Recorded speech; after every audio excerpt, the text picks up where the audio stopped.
hack stuff happened, so we're here doing a video about it. It's like a company fires off an email and now I have to work. I have rights, you know. How does this make sense? This is Raja Koduri, chief architect of Intel's discrete graphics cards, is leaving the company because, if his previous post as head of AMD's Radeon GPUs is any indication, launching new products that fail to live up to the hype is kind of his MO. Hey, that's not nice.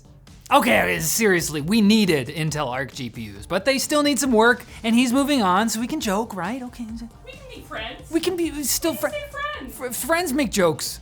Anyways, Raja's off to form his own gaming startup focused on, what else? AI.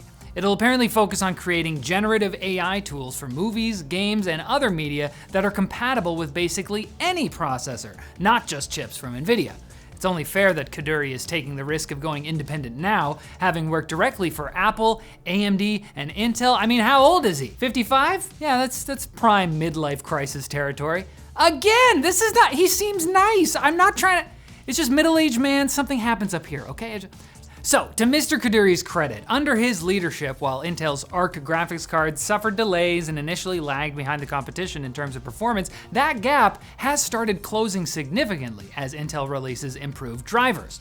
It was the first time that a major player entered the dedicated graphics market in years, making it a qualified success for Intel, which has otherwise had a pretty rough year. Not rough as in sandpaper, rough as in getting dragged along the highway with your ankle caught in a tow rope. Okay, I didn't write that one. That was, I did. She did. The Windows 11 snipping tool and Windows 10 Snip and Sketch have a bug where it may be possible to recover and view the original screenshot after it has been cropped or censored. Now, if that sounds familiar, it might be because basically the same issue was patched on the Google Pixel earlier this week. Despite the fact that Microsoft and Google built these tools entirely separately, they appear to have made the exact same error.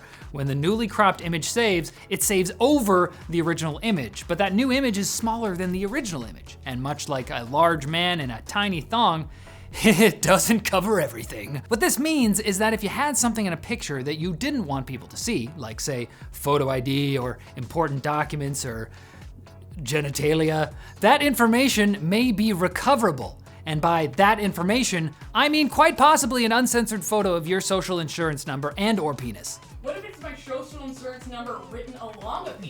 What if that's where I keep it? Even worse, given the widespread use of a screenshot editor on literally the world's most popular OS, it may be possible to unredact sensitive information released by reporters, whistleblowers, and government agencies. So, Julian Assange might still be locked up, but I think we about to learn some stuff. Is he locked up?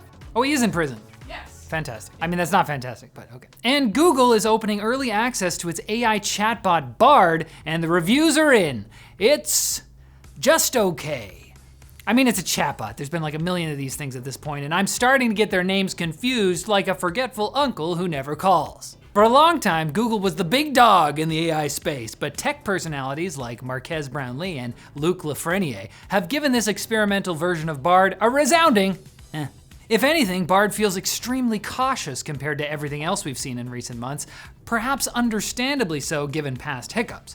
Bard's page is covered in disclaimers and caveats warning users that its output may not be fully trustworthy, and the waitlist is currently restricted to users 18 and older, just in case you might want to get into some saucy search engine roleplay. A lot of people do that. One interesting addition to the AI chatbot formula is that Google has included an option to look at alternative drafts of Bard's responses, allowing users to contrast and compare. Unlike Bing, it doesn't always cite its sources, which led to it answering a question from a Tom's Hardware writer with information taken word for word from a Tom's Hardware article. When the writer then asked if Bard had just committed plagiarism, the AI fully agreed. Correct. You got me. Guilty as charged. They're still working on me. So even if the best thing we can say about Bard right now is that it's just as eloquent as Microsoft's new Bing, it's also never threatened anyone, accused them of murder, or tried to convince them to leave their spouse. Kind of takes the magic out of it. Yet. Give it time. Now it's time for Quick Bits, brought to you by the Corsair Xeneon Flex Bendable Gaming Monitor, which doesn't make you choose sides in the culture war between flat and curved monitor people. Oof, It's rough out there. Developed by the OLED experts at LG, the display bends from completely flat to an 800R curve, allowing for a fully customizable viewing experience. And its 45-inch, 240Hz, 3440 by 1440p display immerses you right in the action of maybe a fake war where real tweets can't hurt your feelings. Take your gaming to the next level and check out the Corsair Xeneon Flex at the link below. They call me the quick bit kid, and I'm the quickest bit in the West. No one's really checked though, so.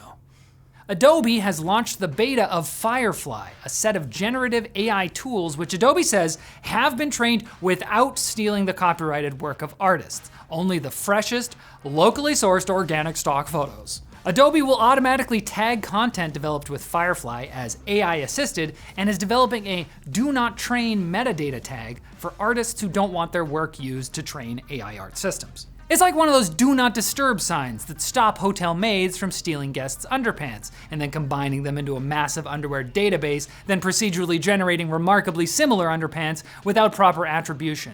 It's a real problem in the hotel industry. Step 4, profit. At some point. DPReview, one of the world's best resources on cameras, is being shut down because they're owned by Amazon, a company that infamously does not care about the quality of consumer reviews. DPReview has been providing detailed, comprehensive reviews on cameras for the past 25 years, serving the enthusiast community with invaluable information.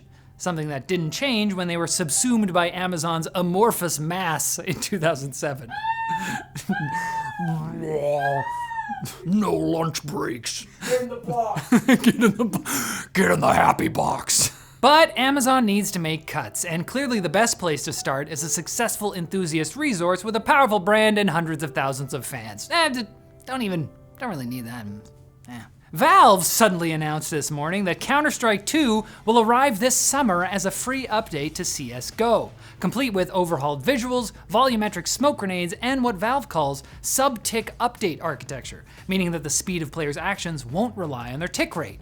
We'll have to wait to hear about more features, which will be announced closer to launch, but since the sequel took 23 years to come out, a few months it's not bad. What is too bad is EA delisting Battlefield 1943 and both bad companies from digital stores in advance of their online services shutting down in December.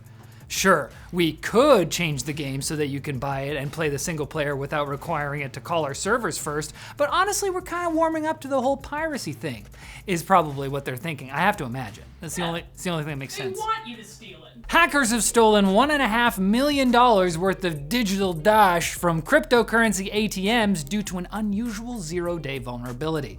The terminals allowed customers to exchange various cryptocurrencies. That part makes sense. Or they could also, for some unclear reason, upload videos to the ATM. It's just for rickrolling. The hacker used this system to upload and execute a malicious program, which then drained several hot wallets, which are like regular wallets, except they're connected to the internet and they are incredibly sexy. Whew. What's a cold wallet then? It's where you put your Bitcoin in a USB drive and hide it under your mattress. That's actually just not a joke, that's just what it is. And scientists have found a key compound for the formation of organic life in samples taken from an asteroid. The compound in question is uracil, one of the 4 nucleobases that form RNA and not actually medication for people with incontinence. That's what I thought it was. This is the strongest evidence yet discovered of a theory known as panspermia, which means exactly what it sounds like. Ew. While most scientists believe life on Earth arose from a warm mixture of organic compounds that started getting uppity one day, it's possible that those compounds originated somewhere other than Earth and traveled here on meteorites. It's also possible that the sample may have been contaminated somehow or altered by its passage through the atmosphere, but let me dream my possibly extraterrestrial dreams, okay? I want to believe. I always thought I was different. And you don't have to dream about getting more tech news if you just show up on Friday when we post another episode. I keep telling you this. Just subscribe. Just don't be late.